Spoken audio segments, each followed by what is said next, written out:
Okay, take two. So, she didn't ever tell me how much I owed her in terms of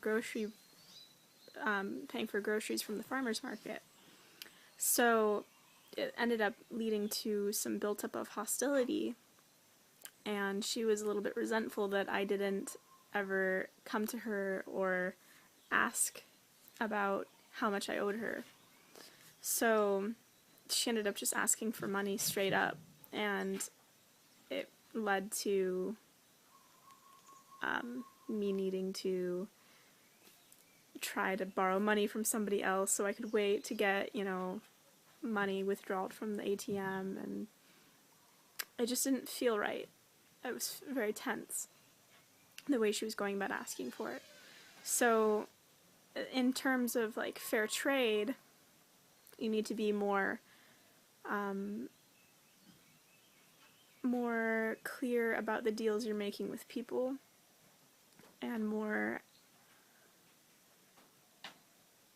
clear about what people expect too. So, another thing about community life, I mean, if ever you've lived with somebody, I mean, say family or, roommates, everybody knows that people expect, like, fair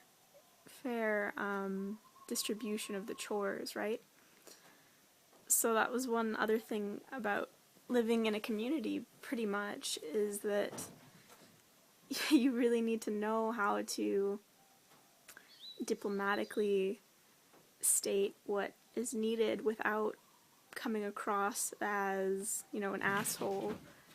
So that kind of provided to be a bit of a challenge, because sometimes people, in an environment where people are being introspective and going through stuff, they forget. They forget to do their dishes, they forget to take out the trash, they forget to do compost, And that was really irritating for myself and some of the other people who were being constant and vigilant about doing what was needed of them. There's a saying, it's called, praise God but tie your camel, because, you have to take care of what's needed to do, but you also can live in this state of, pure appreciation for everything around you. Was part of the practice of my experience as a woofer, was especially being at a sanctuary. It's tying the idea of everyday life and the tasks and chores we need to do in everyday life into part of our practice of mindfulness, part of our practice of presence, and part of our just expression of love, because it's a prayer to be doing the dishes, joyfully, and being there for another person if they're crying and upset while we're trying to, pickaxe a trench or something.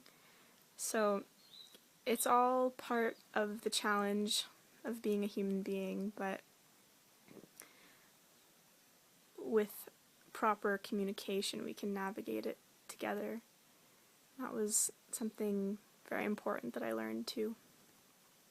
So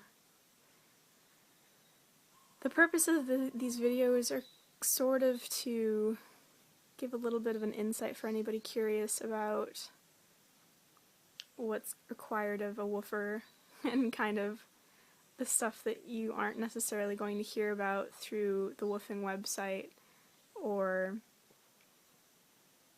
just asking somebody about it. There's more to it than just doing some chores. I mean, especially if you've never really lived with anybody in this kind of setting,